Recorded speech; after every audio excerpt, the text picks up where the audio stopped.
नमस्कार प्यारे मित्रों, मैं प्रीतम कुमार आपकी अपनी क्लास में स्वागत करता हूं। आपके अपने YouTube चैनल दीक्षांत इंस्टीट्यूट रायबरेली में आपका स्वागत करता हूं। दोस्तों, आज हम लोग जो बात करने वाले हैं वो मूल अधिकारों की बात करने वाले हैं। और मूल अधिकारों को हम लोग देखते हैं क्या है मूल अधिकार। मूल अधिकार या मौलिक अधिकार ऐसे अधिकार हैं जिन्हें हमारी सरकार जिनका हमारी सरकार या कोई भी शासन प्रशासन तंत्र हनन नहीं कर सकता। इसके लिए हम सुप्रीम कोर्ट और हाई कोर्ट जा सकते हैं। मूल अधिकार जो है कितने हैं, तो मूल अधिकार दोस्तों प्रारंभ में 7 6, अब कितने हैं, 6 हैं। संपत्ति के अधिकार को कानूनी अधिकार कर दिया गया जो है, याद रखिएगा। कहाँ से लिए गए हैं, तो दोस्तों अमेरिका से लिए गए हैं। कहाँ से, अमेरिका से लिए गए हैं। किस भाग में है, तो भाग 3 में है। किस भाग में है, भाग 3 में है। किस अनुच्छेद से लेकर किस अनुच्छेद तक हैं, तो 12 से लेकर 35 तक हैं। याद रखिएगा 12 से 35 तक। अनुच्छेद 12 में क्या है, तो अनुच्छेद 12 में राज्य शब्द की परिभाषा दी गई है। राज्य शब्द की परिभाषा दी गई है। ऐसा शासन प्रशासन या मशीनरी तंत्र जो हमारे ऊपर नियम कानून बनाकर शासन करता है, वो शासन के अंतर्गत, वो राज्य के अंतर्गत रखा गया है। अब बात करते हैं अनुच्छेद 13 में। तो दोस्तों अनुच्छेद 13 में कहा गया है कि राज्य कोई भी ऐसा कानून बनाएगा जो हमारे मूल अधिकारों का अल्पीकरण या सीमित करता है, सुप्रीम कोर्ट उसे शून्य घोषित कर देगी। सुप्रीम कोर्ट यानी न्यायालय उसे शून्य घोषित कर देगा। तो याद रखिएगा अनुच्छेद 13। इसे दांतों की संज्ञा दी गई है। जिस प्रकार दांत हमारे मुख का संरक्षण करते हैं, उसी प्रकार ये हमारे मौलिक अधिकारों का संरक्षण करता है। अब हम बात करते हैं अनुच्छेद 14 की।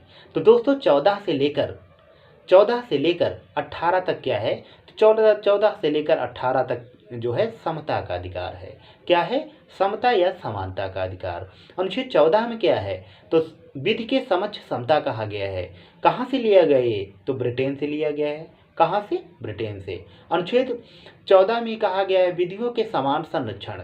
क्या कहा गया है, विधियों के समान संरक्षण। कहाँ से लिया गया है, तो ये लिया गया है आपका अमेरिका से। अब हम बात करते हैं अनुच्छेद 15 की। तो अनुच्छेद 15 में कहा गया है किसी भी व्यक्ति के साथ जाति, धर्म, लिंग, मूल वंश, जन्म स्थान, लिंग आदि के आधार पर भेदभाव नहीं किया जाएगा। ये बातें कही गई अनुच्छेद 15 में, याद रखिएगा। अनुच्छेद 16 में क्या कहा गया है, तो अनुच्छेद 16 में कहा गया है कि सभी को नियोजन में अवसर की समानता दी जाएगी, यानी सभी को नौकरियों में अवसर की समानता दी जाएगी। तो ये कहा गया है अनुच्छेद 16 में। अब अनुच्छेद 17 में क्या कहा गया है, अस्पृश्यता का अंत यानी छुआछूत का अंत किया जाता है, और दोषी पाए जाने वाले व्यक्ति को 6 माह की सजा या 500 रुपये जुर्माना या दोनों कई किए जा सकते हैं। अनुच्छेद 17 में कहा गया है। अनुच्छेद 18 क्या कहता है, तो अनुच्छेद 18 कहता है कि उपाधियों का अंत, यानी उपाधियों का अंत किया जाता है। अब 3 क्षेत्रों को छोड़कर उपाधियों का अंत किया गया है। कौन कौन से क्षेत्र हैं, तो क्षेत्र की अगर हम बात करें तो शिक्षा, चिकित्सा, सेना, इनको छोड़कर बाकी उपाधियों का अंत किया गया है। अब हम बात करते हैं अनुच्छेद 19 से। तो 19 से लेकर 22 तक क्या कहा गया है, अनुच्छेद 19 से लेकर 22 तक कहा गया है कि जो है स्वतंत्रता का अधिकार। किसका, स्वतंत्रता का अधिकार। अनुच्छेद 19 का फर्स्ट क्या कहता है, तो 19 का पहला अनुच्छेद कहता है वाक एवं अभिव्यक्ति की स्वतंत्रता, यानी कि बोलने की स्वतंत्रता। अनुच्छेद 19 का फर्स्ट। अनुच्छेद 19 का सेकंड क्या कहता है, तो कहता है अस्त्र शस्त्र रहित सम्मेलन की स्वतंत्रता। क्या है, अस्त्र शस्त्र रहित सम्मेलन की स्वतंत्रता। अनुच्छेद 21 का तीसरा क्या कहता है, तीसरा पॉइंट क्या कहता है, तो कहता है संघ एवं समूह बनाने की स्वतंत्रता। संघ एवं समूह बनाने की स्वतंत्रता अनुच्छेद तीसरा कहता है 19 का। अनुच्छेद 19 का चौथा क्या कहता है, अबाध रूप से भ्रमण करने की स्वतंत्रता, यानी कोई भी जो है बंधन नहीं होगा, पूरे भारत में कहीं भी आप घूम सकते हैं। अनुच्छेद 19 का पांचवा क्या कहता है, भारत में किसी भी कोने में बस जाने की स्वतंत्रता, यानी आप कहीं भी निवास कर सकते हैं पूरे भारत में। अनुच्छेद 19 का 7 क्या कहता है, तो 7 कहता है दोस्तों जीवन यापन के लिए कोई भी व्यवसाय करने की स्वतंत्रता, यानी जीवन यापन करने के लिए कोई भी व्यवसाय आप कर सकते हैं, अनुच्छेद 19 का 7 कहता है। और 19 के 7 में और कहा गया है दोस्तों कि युक्त यानी समय और परिस्थितियों के अनुसार 19 के अंतर्गत दी जाने वाली जितनी भी स्वतंत्रता उन पर प्रतिबंध लगाया जा सकता है संसद के द्वारा। तो ये 19 के अंतर्गत रहा। अनुच्छेद 20 क्या कहता है? तो अपराधों के लिए दोष सिद्धि के संबंध में संरक्षण, यानी कोई भी व्यक्ति जब तक दोषी नहीं पाया जा सकता है तब तक उसे संरक्षण दिया जाता है, और इसी के अंतर्गत वो क्या करता है? अपने वकील से सलाह ले सकता है। क्या कर सकता है? अपने वकील से सलाह ले सकता है। ये कहा गया है अनुच्छेद 20 में। अनुच्छेद 21 क्या कहता है? तो अनुच्छेद 21 कहता है प्राण एवं दैहिक स्वतंत्रता। क्या कहता है? प्राण एवं दैहिक स्वतंत्रता, यानी जीवन जीने का अधिकार, जीवन जीने का अधिकार, कोई भी व्यवसाय करने का अधिकार। और क्या कहता है? इसमें ये कहा गया है कि जो महिलाएं हैं वो अपना जो है उनको अपना वर चुनने का अधिकार है महिलाओं को। साथ ही साथ और भी बहुत सारी चीज़ें कही गई हैं। इसी के अंतर्गत 21 का में इसी में आता है आपका 21 में ही आता है निजता का अधिकार, यानी राइट टू प्राइवेसी। इसी में कहा गया अनुच्छेद 21 का में कहा गया है, क्या कहा गया है? शिक्षा का अधिकार। कब जोड़ा गया? तो 86वें संविधान संशोधन द्वारा 2002 में जोड़ा गया। कब जोड़ा गया? 86वें संविधान संशोधन द्वारा 2002 में जोड़ा गया। 6 वर्ष से लेकर 14 वर्ष तक के बच्चों के लिए सरकार निःशुल्क एवं अनिवार्य शिक्षा की व्यवस्था करेगी। ये पहले नहीं था। ये पहले कहाँ था? अनुच्छेद 45 के अंतर्गत था, नीति निर्देशक तत्वों में। तब सरकार के लिए बाध्यकारी नहीं था, लेकिन अब सरकार के लिए बाध्यकारी है। तो याद रखिएगा अनुच्छेद 21। अब हम बात करते हैं अनुच्छेद 22। क्या कहता है 22?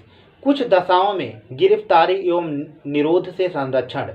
कुछ दशाओं में गिरफ्तारी एवं निरोध से संरक्षण।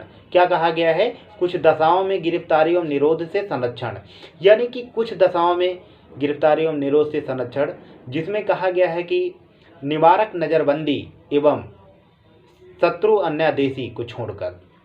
निवारक नज़रबंदी क्या है?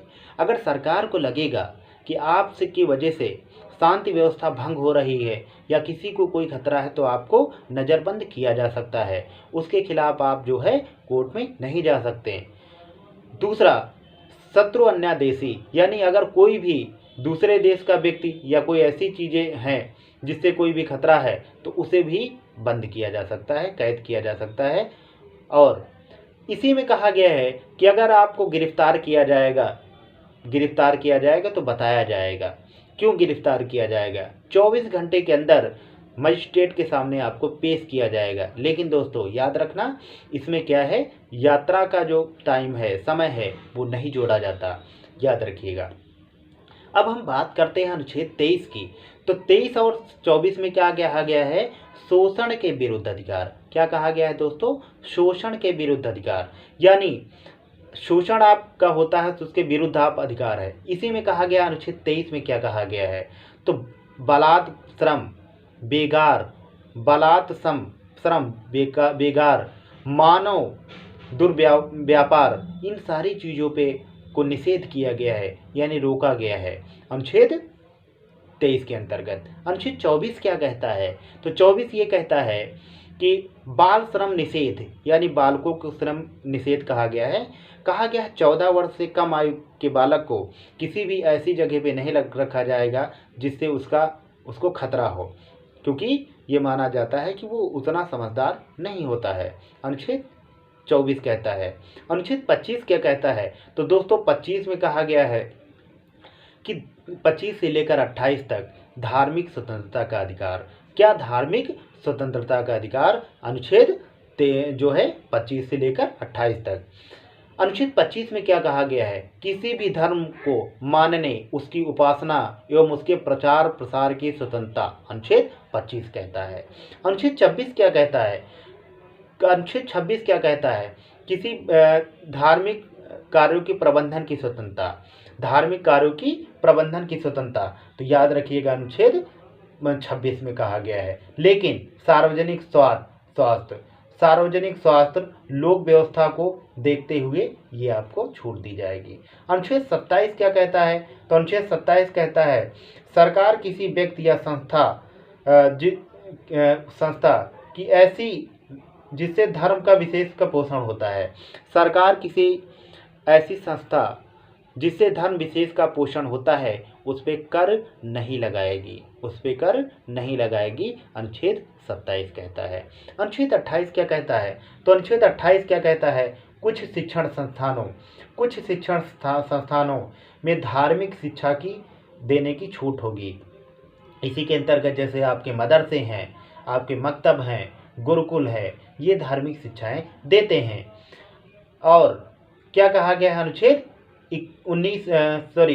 29 में क्या कहा गया है? प्रत्येक नागरिक को अपनी भाषा लिपि को बनाए रखने का अधिकार होगा, अपने भाषा लिपि को बनाए रखने का अधिकार होगा, ये कहा गया है अनुच्छेद 29 में, याद रखिएगा। लेकिन राज्य द्वारा पोषित किसी भी सार्वजनिक विद्यालय या संस्थान में मूल वंश, जाति, जन्म स्थान, लिंग आदि के आधार पर प्रवेश से नहीं रोका जाएगा, अनुच्छेद 29 कहता है। अनुच्छेद 30 क्या कहता है? अनुच्छेद 30 कहता है कि अल्पसंख्यक वर्गों, धार्मिक एवं भाषाई अल्पसंख्यकों को उनके संस्थान स्थापित करने एवं प्रबंधन का अधिकार होगा, अनुच्छेद 30 कहता है। अब दोस्तों अनुच्छेद 31 क्या कहता है? अनुच्छेद 31 में जो है संपत्ति का अधिकार था, जिसे अब कानूनी अधिकार बना दिया गया। क्या बना दिया गया? कानूनी अधिकार बना दिया गया। किस अनुच्छेद में है? तो अनुच्छेद 300 का में है, याद रखिएगा। अब हम बात करते हैं उसके अंतर्गत अनुच्छेद 32 के अंतर्गत। किसके अंतर्गत? अनुच्छेद 32 के अंतर्गत क्या है? संवैधानिक उपचारों का अधिकार। क्या है? संवैधानिक उपचारों का अधिकार। बाबा साहब भीमराव अम्बेडकर ने इसे क्या कहा? तो इसे अम्बेडकर साहब ने कहा था जो है संविधान की आत्मा। क्या कहा था? संविधान की आत्मा, याद रखिएगा, ये भी क्वेश्चन पूछा जाता है। अगर इसी अधिकार के अंतर्गत अगर हमारे मूल अधिकारों का उल्लंघन होता है तो हम सुप्रीम कोर्ट जा सकते हैं, अनुच्छेद 32 के अंतर्गत। अनुच्छेद 226 के अंतर्गत हम हाई कोर्ट जा सकते हैं, यानी उच्च न्यायालय जा सकते हैं। अब दोस्तों हम लोग बात करते हैं क्या? अनुच्छेद, याद रखिएगा, अनुच्छेद 33 की।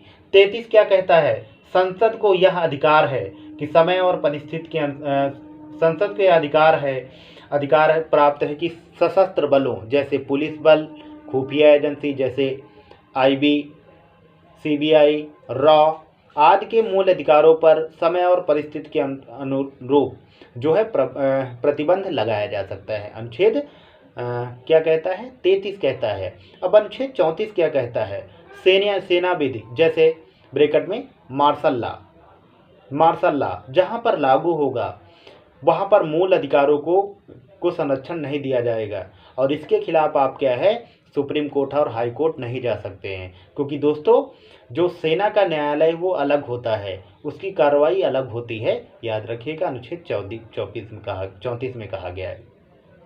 अनुच्छेद 35 क्या कहता है? केवल संसद को यह मूल अधिकारों को प्रयासी बनाने का अधिकार होगा, तो अनुच्छेद 35 कहता है। तो दोस्तों ये थे हमारे मूल अधिकार। आपको कैसे लगे कमेंट करके बताइएगा, और प्रयास मेरा रहा कि आप लोगों को अच्छा लगे और आपके ज़्यादा से ज़्यादा क्वेश्चन सही हो जाएं। अगले वीडियो में हम लोग बात करेंगे जो है रिटियों की, यानी जो रिट दायर की जाती हैं उनकी बात करेंगे। तो रिट के बात करेंगे, कौन कौन सी रिटियाँ होती हैं, उनसे क्या क्या होता है, तो उसकी बात करेंगे। नमस्कार।